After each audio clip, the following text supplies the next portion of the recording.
तद्गुणलब्धये नमो अरिहन्ताणं नमो सिद्धाणं नमो आर्याणं नमो अध्यायाणं नमो लोये सव्यसाहूणं।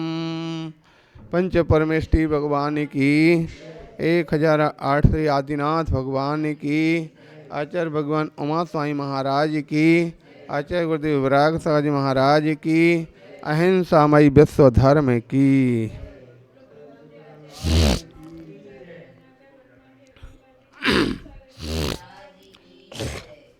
प्यारे बंधो,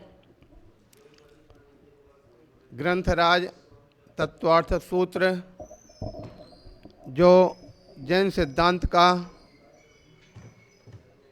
गीता कहें, जैन सिद्धांत की बाइबल कहें, जैन सिद्धांत का कुरान कहें, सब कुछ तत्वार्थ सूत्र है। और तत्वार्थ सूत्र के अंदर भव्य जीवों के लिए कल्याण का पथ दिखाया गया है। ग्रंथ तत्वार्थ सूत्र में आचार्य भगवान तत्वों का विवेचन करते हुए जमीन से लेकर के, पृथ्वी से लेकर के और सर्वश्रेष्ठ सर्वोच्च उच्च स्थान की यात्रा इसमें कराई गई। यानी मिथ्यात्व से लेकर के ऊपर उठा करके और कहाँ मोक्ष तक पहुंचा दिया गया। ऐसे ग्रंथ तत्वार्थ सूत्र में सभी ने 7 तत्वों के व्याख्यान को अच्छी तरह से जाना। आज उस ग्रंथ का समापन करते हुए लघुता प्रदर्शन करते हुए यहाँ पर आचार्य महाराज बता रहे हैं।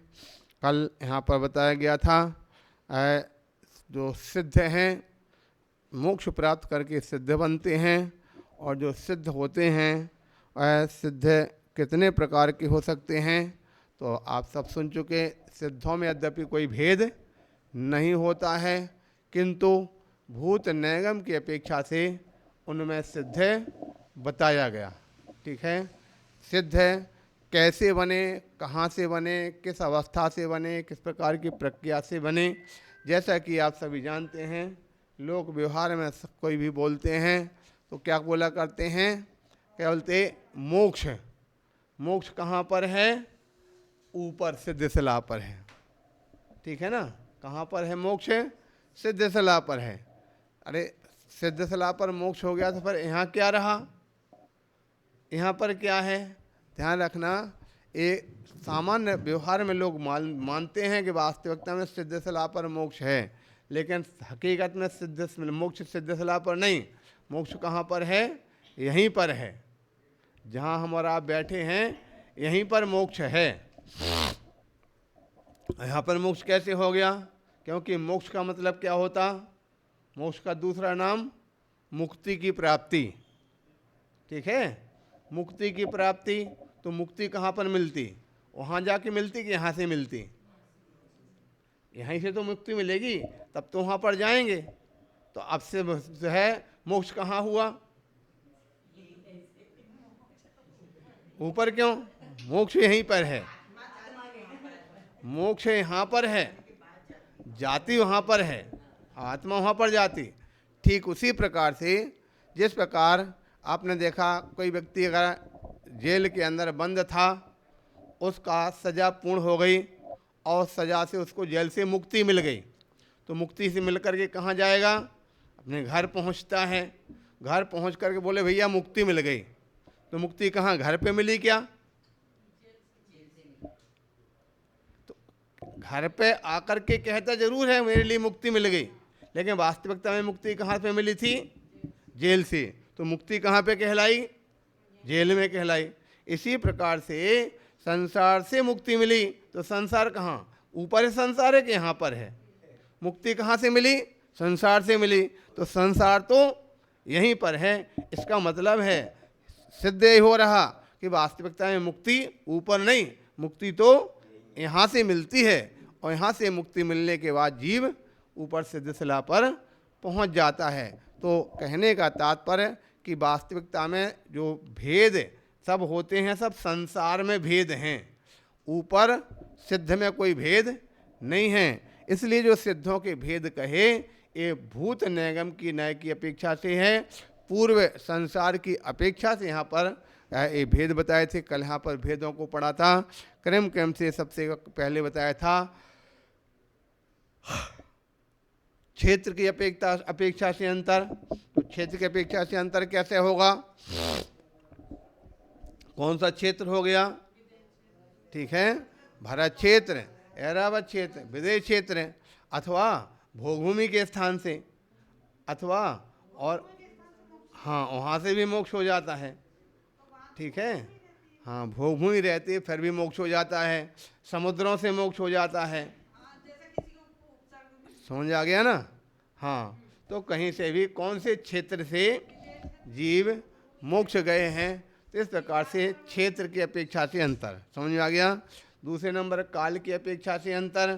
काल, कौन से काल में मोक्ष जाते हैं? चौथे काल में जाते हैं। तो हो सकता है वास्तविकता में तो चौथे से जाते, लेकिन कोई तीसरे काल में भी मोक्ष चले गए, कोई पांचवें काल में भी मोक्ष चले गए। तो काल की अपेक्षा अंतर हो गया। ठीक है, कहे कौन से काल की अपेक्षा अंतर के बाद गति का अंतर। गति, कौन सी गति से मोक्ष जाते हैं? सब मनुष्य गति से जाते हैं, लेकिन फिर गति का अंतर कैसे बता दिया? तो मनुष्य गति से तो मोक्ष गए, लेकिन मनुष्य गति में कहाँ से आए थे? ठीक है, मनुष्य गति में कौन सी गति से आए थे? स्वर्ग से आए थे कि नरक से आए थे? इसलिए यहाँ पर गति का अंतर बता दिया। लिंग का अंतर बताया, कौन से लिंग से? तो वास्तविकता में लिंग तो वह पुरुष लिंग से ही मोक्ष होता है, लेकिन फिर भी भाव वेद की अपेक्षा से स्त्रीलिंग और नपुंसक लिंग वालों को भी मोक्ष हो सकता है। तीर्थ की अपेक्षा अंतर। तो तीर्थ का मतलब क्या बताया जाता? कौन से तीर्थ से गए? सम्य शिखर, सिद्धवरकूट, गिरनार जी, कौन से तीर्थ से मोक्ष गए? ये तीर्थ लगाएं, अथवा कौन से तीर्थंकर के काल में मोक्ष गए। ठीक है, वास्तविकता तो यहाँ पर तीर्थंकर से लगाना है। किस तीर्थंकर के काल में मोक्ष गए, ये तीर्थ का अंतर हो गया। तीर्थ के बाद चारित्र। तो चारित्र की परिभाषा आप सभी जानते हैं। चारित्र के कितने भेद बताए? 5। ठीक है, सामायिक छेदोपस्थापना। तो कौन से कितने चारित्र को लेकर के मोक्ष गए? सामायिक छेदोपस्थापना 2 के साथ सीधा यानी प्राप्त हुआ कि और किसी प्रकार के चारित्र को प्राप्त हुए। तो इस प्रकार से चारित्र की अपेक्षा अंतर है। उसके बाद आता है प्रत्येक बुद्ध और बोधित बुद्ध। इस प्रकार से 2 प्रकार के बुद्ध होते हैं। अब बोधित बुद्ध और प्रत्येक बुद्ध का मतलब क्या होता? तो हमने बताया था प्रत्येक बुद्ध का दूसरा एक नाम और आता है। कौन सा? स्वयं बुद्ध। ठीक है, ऐसे बिल्कुल सिद्ध हो जाता। स्वयं बुद्ध का मतलब जो अपने स्वयं से बोधि को प्राप्त हो में, वो स्वयं बुद्ध हो जाते हो। इसको प्रत्येक बुद्ध में भी वही स्वयं के द्वारा बोधि को प्राप्त होते हैं, तो ये स्वयं बुद्ध होते हैं। बोधित बुद्ध अर्थात दूसरों के द्वारा उपदेश दे करके जो बोधि को प्राप्त होते हैं, वो क्या है? बोधित बुद्ध हैं, जिसको आप सब लोग भजन वगैरह में बोला करते हैं। कोई दर्पण देख विरक्ति, कोई मृतक देख बैरागी, बिन कारण दीक्षा धारे, वो पूर्व जन्म का त्यागी। ठीक है, तो कुछ ऐसे होते हैं जो पूर्व भाव के संस्कार बसात बगैर किसी प्रकार के उपदेश से आवश्यक बगैर किसी निमित्त के और संयम को धारण कर लेते हैं। कुछ ऐसे होते हैं जिनको उपदेश देते हैं, समझाते हैं, तो व्यक्ति को प्राप्त होकर के कल्याण के मार्ग को प्रशस्त होते हैं। तो इस प्रकार से प्रत्येक बुद्ध और बोधित बुद्ध है। उसके पश्चात आगे आता है ज्ञान। ज्ञान मतलब वह केवल ज्ञान पूर्वक मोक्ष होता है, लेकिन उसके पहले कितने ज्ञान पूर्वक मोक्ष हुआ? 2 ज्ञान, 3 ज्ञान इत्यादि 4 ज्ञान पूर्वक मोक्ष जो केवल ज्ञान प्रकट हुआ था। इस हिसाब से जो ज्ञान का भी अंतर होता। अवगाहना जानते ही हैं सभी। अवगाहना का तात्पर्य शरीर की ऊंचाई, उत्कृष्ट अवगाहना कितनी है? वैसे वास्तविकता में तो 500 धनुष तक का ही अभी तक का उल्लेख था, लेकिन इस हुंडा सर्पणी काल में भगवान बाहुबली 525 धनुष की काया से मोक्ष प्राप्त हुए। तो अब उत्कृष्ट काया कितनी बन गई? 525। और जघन्य कितनी होती है? तो जघन्य में भगवान महावीर स्वामी कितनी 7 हाथ की अवगाहना से मोक्ष गए। तो उसके अलावा और छोटी अवगाहना को लेकर के भी मोक्ष हो सकता है। कितनी? 3 हाथ तक का। इस प्रकार से अवगाहना हो गया। अवगाहना के पश्चात क्या आता है? संख्या। कितनी संख्या में एक साथ मोक्ष हुए? तो इस प्रकार से हमने बताया था, कहीं 1 से लेकर के और 108 तक, ठीक है, एक साथ मोक्ष जा सकते हैं। तो है जघन्य संख्या 1, उत्कृष्ट संख्या 108 होती है। इस प्रकार से सिद्ध हो सकते हैं। इसके पश्चात अंत में आता है अल्प बहुत्व। तो अल्प बहुत्व का मतलब है तो होता है कि कौन से स्थान से कम और कौन से स्थान से अधिक गए हुए हैं। अब यहाँ पर वही प्रश्न जो अभी पहले बता चुके हम आपको, कहाँ से? विदेश क्षेत्र से, कहाँ से? समुद्र से, कहाँ से? पहाड़ों से। यहाँ कथन किया समुद्र आदि जल क्षेत्रों से बहुत कम सिद्ध होते हैं और विदेह आदि क्षेत्रों से सर्वाधिक सिद्ध होते हैं। इस प्रकार से सिद्ध जीवों में बाह्य निमित्त की अपेक्षा भेद की कल्पना की गई है। वास्तव में आत्मीय गुणों की अपेक्षा कुछ भी भेद नहीं होता है। जैसे कि वर्तमान में भी लगा सकते हैं, बोले आचार्य महाराज बहुत बड़े आचार्य हैं, वो छोटे आचार्य हैं। तो आचार्य छोटे बड़े कौन से? एक बार हमारे पास कहने कोई बोलने लगा, बोले महाराज वो आचार्य बहुत बड़े आचार्य हैं।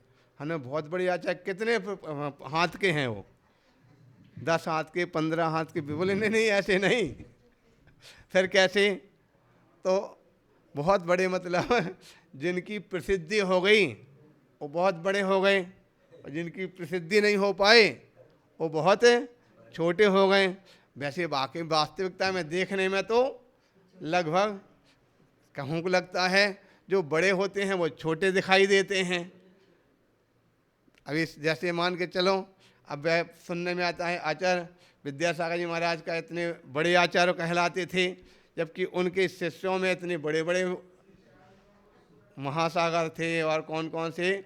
वो आज विद्यासागर जी उनसे 4 अंगुल ही छोटे ही होंगे। हाइट में भी वो बहुत मोटे तगड़े थे। अभी सीधा डायरेक्ट उदाहरण हमारे विशुद्ध सागर जी हैं। हमको लगता है संघ में लगभग सबसे छोटे हाइट वाले होंगे। तो अब फिर भी बड़े महाराज कहलाते हैं, बड़े आचार्य कहलाते हैं। तो यहाँ पर बड़े और छोटे, वैसे वास्तविकता में गुणों की अपेक्षा से तो सभी आचार्य समान हैं। जो है 36 मूल गुण सभी आचार्यों के हैं, लेकिन एक किसी की प्रसिद्धि हो जाती है तो बड़े कहलाते हैं, और किसी की प्रसिद्धि नहीं होती तो छोटे कहलाते हैं। एक दूसरा ऐसा भी होता है कि जो पहले से दीक्षित हैं, पुराने दीक्षित हैं, वो बड़े कहलाते हैं, और जो यानी तुरंत के दीक्षित होते हैं वो छोटे कहला जाते हैं। तो गुणों की अपेक्षा कोई अंतर नहीं होता है। अंतर अगर होता तो उनकी प्रसिद्धि की अपेक्षा से ये अंतर इस प्रकार से होता है। इसी प्रकार सिद्धों में भी गुणों में कोई अंतर नहीं है। सिद्धों के भी वही गुण हैं, वही सुख शांति आनंद सब बराबर हैं, लेकिन भूत नए की अपेक्षा से प्रकार से अंतर उनमें बताया जाता है। इस प्रकार से जानना चाहिए। अब आगे ग्रंथकार का लाघव प्रदर्शन कहाँ पर बताते हुए कहते हैं, अक्षर मात्र पद स्वरहीनम व्यंजन संधि विवर्जित रेफम साधु विरत्र मम क्षमितव्यम को न विमोहयति शास्त्र समुद्रे।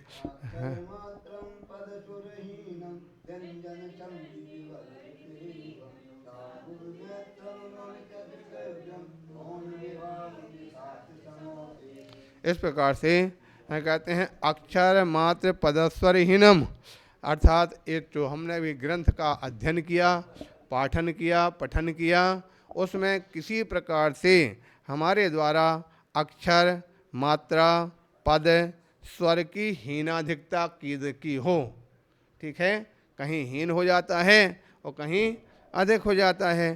तथा व्यंजन संधि विवर्जित रेफम, व्यंजन और संधि से रहित होकर के किसी चीज़ को पढ़ लिया हो, अथवा रेफम, रेफ ऊपर कहाँ रेफ को छोड़ दिया हो। रेफ को यहाँ पर 2 रूप में ग्रहण किया गया। एक तो ऊपर जो रा लगा जाता है उसको रेफ बोलते हैं, और दूसरा बाजू में जो विसर्ग लगाया जाता है उसको भी रेफ बोला जाता है। हाँ, विसर्ग भी कहीं कहीं जो विसर्ग का रेफ बन जाता है, कहीं रेफ का विसर्ग बन जाया करता है, व्याकरण नियम के आधार पर आता है। तो उसमें एक शायद आता है इस प्रकार से, रेफ व्याकरण कातंत्र व्याकरण में एक सूत्र आता, रेफ सोर विसर्जनीयम, रा और सा अगर अंत में आता है तो उसका विसर्ग बन जाता है। इस प्रकार से यहाँ पर कहते हैं, और तो साधु भी अत्र मम क्षमितव्यम, इस प्रकार से जो मेरे द्वारा ये पढ़ने में दोष लगा हो वो उसके लिए सभी साधुजन है मम क्षमितव्यम, मेरे लिए क्षमा करें। को न विमोहयति शास्त्र समुद्रे, क्योंकि शास्त्र समुद्र है और समुद्र में ऐसा कौन सा ज्ञानी पुरुष होगा जो विमोहयति अर्थात किसी प्रकार से चलित नहीं हो जाता है, दोष को प्राप्त नहीं हो जाता है। इसलिए मेरे द्वारा किसी प्रकार का दोष हो गया हो तो उसके लिए सभी साधुजन, साधु से यहाँ पर जो भी ज्ञानी जीव हैं वो सभी ज्ञानी जीव मेरे लिए क्षमा करें। इस प्रकार से लाघव प्रदर्शन किया। अब ग्रंथ के पाठ का फल क्या है, जो तत्वार्थ सूत्र पढ़ते उसका फल बताते हुए कहते हैं, दशाध्याये परिच्छिन्ने तत्वार्थे पठिते सति फलम स्यादुपवासस्य भाषितं मुनिपुंगवैः।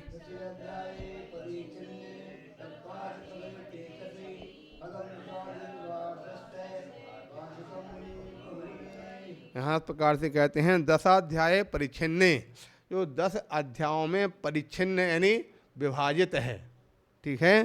तत्वार्थे, जो तत्व अर्थ है, तत्व और अर्थ यानी प्रयोजनभूत जो तत्व हैं उनको पठते सति, उसको पढ़ने में जो पढ़ते हैं उनके लिए फलम स्याद उपवास से, एक उपवास के फल की प्राप्ति होती है। भाषतम मुनि पुंगवई, ऐसा मुनि पुंगव अर्थात जो तीर्थंकर भगवान हैं उनके द्वारा भाषित यानी कहा गया है, ऐसा जानना चाहिए। यहाँ पर हाँ, मुनि पुंगव अर्थात पुंगव का तात्पर्य श्रेष्ठ होता है, सबसे बड़े, तो मुनियों में श्रेष्ठ है वह मुनि पुंगव। एक और तो तीर्थंकर भगवान सबसे बड़े मुनियों में मुनि होते हैं, तो तीर्थंकर को सबसे बड़ा यहाँ पर मुनि पुंगव कहा जाता है, अथवा आचार्य परमेष्ठी को भी कदाचित मुनि पुंगव कह सकते हैं। इस प्रकार से यहाँ पर जानना चाहिए। ये गलत है, उनको कहना वो उपयुक्त नहीं है, क्योंकि यहाँ पर बता दिया ना, या तो तीर्थंकर को कहा गया या आचार्यों के लिए कहा गया, ठीक है। अब कहने के लिए तो किसी के लिए कुछ भी कहने लग जाओ, अब उनके सदासागर के लिए बोलते अभी एक और दूसरा शब्द चलने लगा, बोले जगत पूज्य। अकेले एक ही जगत पूज्य हैं क्या? जैसे हमारे महाराज थे और विमत सागर जी, तो अपने नाम के पीछे साथ में लगाते थे मयूर पिच्छीधारी। अकेले मयूर पिच्छीधारी तो मैं अकेले हो गया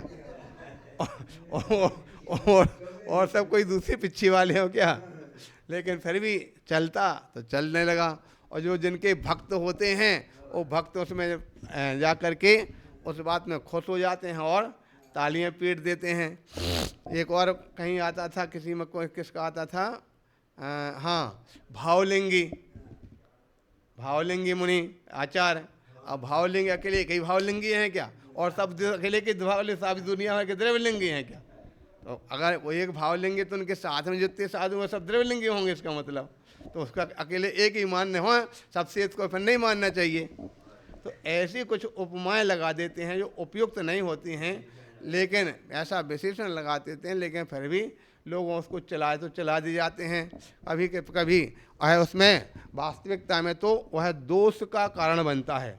हम लोग एक बार हमने किसी ने हमको बोला, बोले आचार्य विद्यासागर जी महाराज है ना, वो 25वें तीर्थंकर हैं। तो हमने कहा 25वें क्यों? तो 27वें होना चाहिए फिर। बोले नहीं 25वें बोलते हैं सब लोग।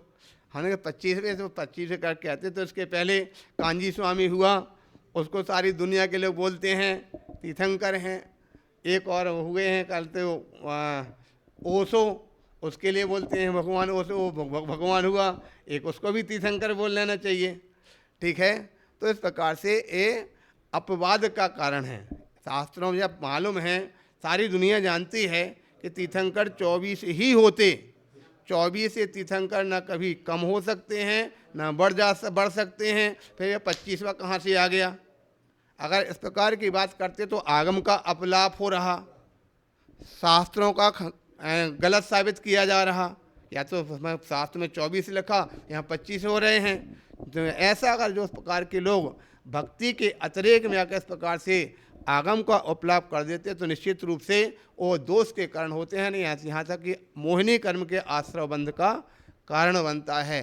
तो इस प्रकार से कभी भी हो, जो भी किसी प्रकार की उपमा लगाते हैं तो उसके आगे पीछे सोच समझ कर के उपमा लगाना चाहिए, जिसमें किसी प्रकार की बाधा ना आवे। ठीक है। तो जगत पूज की बात चल रही थी, इस बात को लेकर के कहीं घटना पढ़ रहे थे। उसमें एक साधु जी थे, वो उन्होंने अपने नाम के पीछे लगा दिया जगत पूज्य। तो किसी भक्त ने आके पूछा, बोले महाराज आप अपने नाम के पीछे जगत पूज्य लगाते हो तो आप जगत पूज्य हो क्या? बोले हाँ है ही हम जगत पूज्य। बोले तो हमको तो नहीं लगा तो पूरे जगत के लोग आपको पूजना करने के लिए आते हों। तो इसका मतलब फिर तुमसे जो बड़े लोग होंगे, जो मान के चलो जो कोई है 25 का दीक्षित है और उसके पहले जो 20 के दीक्षित हैं, तो जगत पूज्य तुम होगा, तो जो 20 वाले दीक्षित वो भी तुम्हारे पूजा करने वाले हो गए, उनसे भी पूज्य हो गए तुम, फिर जगत पूज्य कैसे हो गए? तो उसने उत्तर दिया, बोले भाई हमारे पास में एक शिष्य है, उस शिष्य का नाम है जगत, वो हमारी पूजा करता है। ठीक हो गया। तो किसी का एक शिष्य था, उस एक शिष्य ने पूजा करते तो एक शिष्य से पूजित हो गया। किसी के 10, 25, 50 हैं, किसी के 100, 200, 500, 1000 शिष्य हैं, 2-5 हजार शिष्य हैं, 2-5 हजारों के द्वारा पूज्य हो गया तो बोले जगत पूज्य हो गया। ठीक है। वैसे जगत का तात्पर्य तो संसार में पूज्य अगर कोई है तो जगत पूज्य में एकमात्र तीर्थंकर ऐसे होते हैं कि वो जगत पूज्य होते हैं, उनके अलावा कोई जगत पूज्य नहीं हो सकता है। मुनि पुंगा जो होते हैं वो तीर्थंकर के अलावा दूसरा कोई नहीं हो सकता है। हमको लगता है कि इस प्रकार से किसी के लिए अगर उपमा लगाई जाती है तो उनको ही उसका समाधान लोगों के लिए करना चाहिए कि इस प्रकार से उपमा मत लगाओ जो शास्त्रों से बाधित होवे। तो इस प्रकार से जानना चाहिए। आगे बताते हैं, समझ में आ गया क्या हुआ? हाँ, मुनि पुंगवई जो है, मुनि पुंगव तीर्थंकर भगवान। यहाँ पर कोई मुनि पुंग अगर कोई से कहते तो इसका मतलब किसने कहा है? जो श्लोक कहा 10 अध्याय पर छिन्ने तत्वार्थे पढ़ते स्थिति, जो 10 अध्याय को इस प्रकार से तत्वार्थ है 10 अध्याय में बटा है, इसको जो पढ़ते हैं उनको स्याद फलम स्याद उपास से एक उपास का फल प्राप्त होता है। भाषित मुनि पुंगय, जो मुनि पुंगव हैं उनने ऐसा। तो मुनि पुंगव कौन लगाएंगे अभी वर्तमान में? मुनि पुंगव कल हमारे यहाँ पर स्वाध्याय में चल रहा था तो एक प्रश्न पूछा हमने क्या बोलते, जो कोई ग्रंथ की बात हमने रखी, हमने बताओ एक किसके द्वारा कहा गया, इसके लेखक कौन से आचार्य हैं? तो लोग समझने में नहीं आ रहे, लोग किसी को बोलने लगे, कोई बोलने लगे। तो हमने कहा सबसे ज़्यादा प्रसिद्ध आचार्य होते हैं, माने गए हैं पुराने आचार्यों में, तो बोले आचार्य विद्यासागर। उन्हें विद्यासागर ने कौन से ग्रंथ लिख दिए? अंत में घूम फिर करके मुझे अम्मा ने बताया, बोले हमारा आचार्य कुंद स्वामी। हमने कहा हाँ ये सही है, ये आचार्य कुंद स्वामी के द्वारा इस प्रकार से बात को कहा गया। कुंद स्वामी के जो है 5 नाम आते हैं, इस प्रकार से यहाँ बताया गया। तो इस प्रकार से यहाँ एक कथन किया गया कि लोक व्यवहार में जो इस प्रकार से नाम चल पड़ता है लोग, तो अगर मुनि पुंगव की बात करें, इनने कहा है तो कितने लोग स्वीकार करेंगे? मुनि पुंगव ने कहा कि एक उपवास का फल मिलता है तो कितने लोग स्वीकार करेंगे? 2, 4, 500, 1000 से स्वीकार करेंगे। कि तू मुनि पुंगव किसने? तीर्थंकर ने कहा है, तो बच्चा पूरे देश विश्व के सभी जीव प्राप्त उसको स्वीकार करेंगे। ठीक है। तो वो बात वहाँ की जो तीर्थंकर की बात है, अगर किसी छोटे व्यक्ति के पास आ जाती है तो तीर्थंकर की बात का भी ह्रास और अपलाप हो जाता है, उस बात को फिर स्वीकार नहीं कर पाते हैं। इस प्रकार से आगे बताते हैं, तत्वार्थ सूत्र कर्तारम गृध्य पिच्छोपलक्षितम वंदे गणेन्द्र संजात मुमा स्वामी मुनीश्वरम।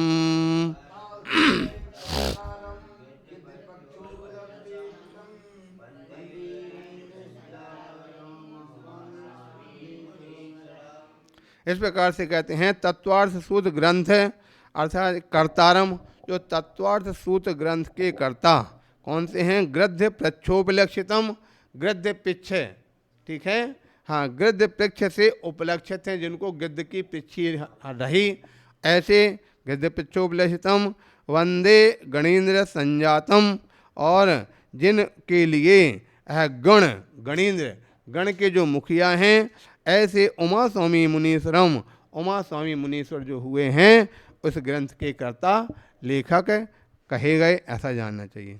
आगे इस ग्रंथ में क्या क्या दिया, कहाँ कौन से स्थान पर क्या वर्णन किया, उसका कथन करते हुए बताए जाते हैं। पढ़म चौक के पढ़ में पंचमे जान पुगलम तच्च छय सत्य में ही आसो अट्ठ में बंधनाय वो।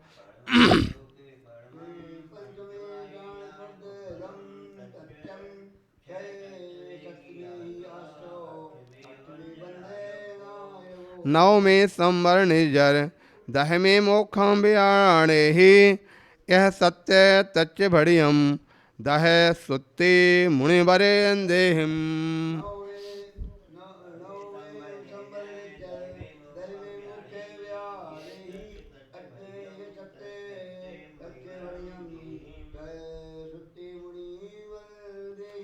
इस प्रकार से यहाँ कहते हैं पढ़मे चौक के पढ़मे, अर्थात पहले से लेकर के चौक के चौथे अध्याय तक।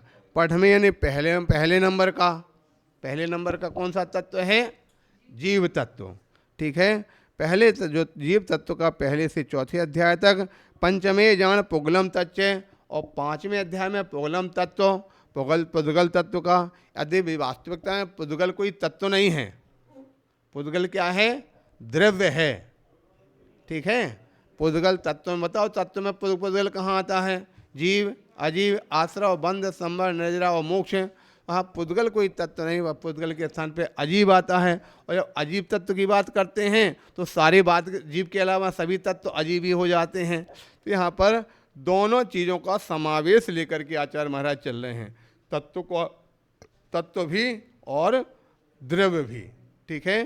तो द्रव्य यहाँ पर तत्व के साथ साथ द्रव्य, पांचवें अध्याय में जो पुद्गल द्रव्य का यहाँ पर कथन किया गया। छह सत्य में ही आसव, छठवें और सातवें में आश्रव तत्व का व्याख्यान किया गया। और अठवें बंधनायबो, आठवें में बंध तत्व का व्याख्यान किया।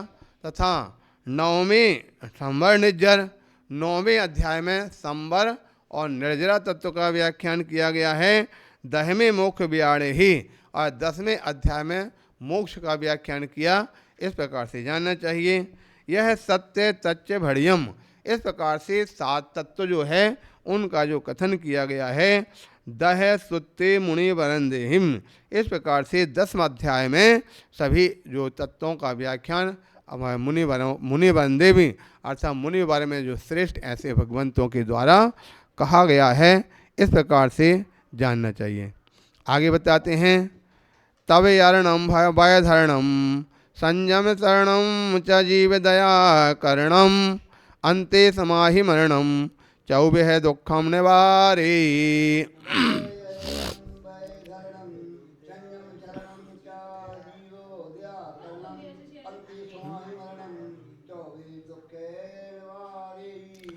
कहते हैं तब यरणम वैधरणम, अर्थात जो तपश्चरण करो, वैधरणम व्रत धारण करो, संयम शरणम संयम धारण करो, जीव दया करणम जीवों पर दया करो, अंते समाहि मरणम और अंत में समाधि मरण करो।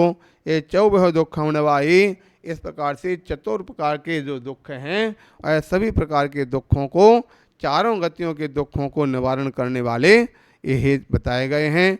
तप करना, व्रत धारण करना, संयम धारण करना, जीव दया करना, इस प्रकार से यही सबसे बड़ा धर्म है। जैसा कि धर्म की परिभाषा कल परसों हमने बताई थी, है बत्थु स्वभाव धम्मो,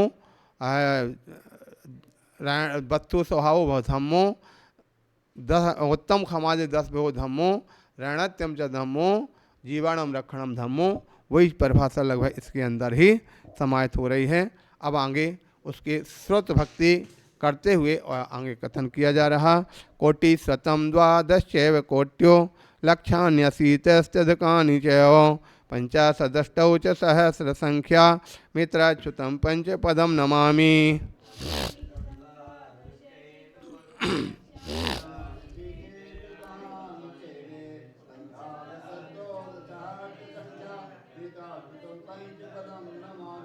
हाँ, कहते हैं कोटि शतम द्वादश चैव कोट्यो, अर्थात कोटि शतम द्वादश, कोटि शतम यानी 112 कोटि और द्वादश अर्थात 12 है, यानी 112 करोड़ और उसके पश्चात लक्षान अशीतित्रधिकानी अर्थात 83 लाख और उसके साथ साथ 50 यानी 58,000 एवं पंच यानी 5।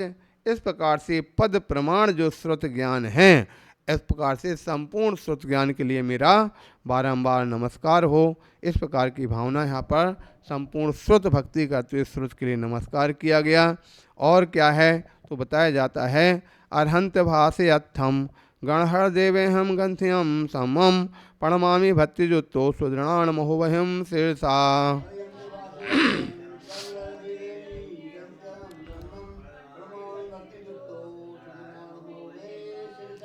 कहते हैं अरहंत भाष्यर्थम गणहर देवे हम गंथ्यम सम, जो अरहंत के द्वारा भाषित है और गणधर के द्वारा गूंथित किया गया है।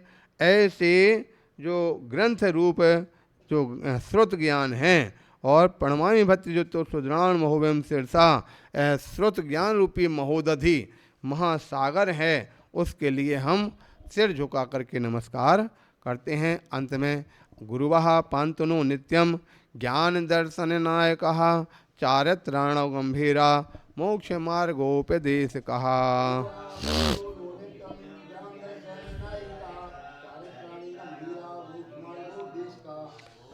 कहते हैं जो ज्ञान और दर्शन के नायक हैं, चारित्र रूपी सागर के समान गंभीर हैं और मोक्ष मार्ग का उपदेश देने वाले हैं, ऐसे गुरु आचार्य परमेष्ठी के लिए हमारा नमस्कार हो, नमस्कार हो, नमस्कार हो। इस प्रकार से यहाँ पर ग्रंथ तत्वार्थ सूत्र पूर्ण हुआ।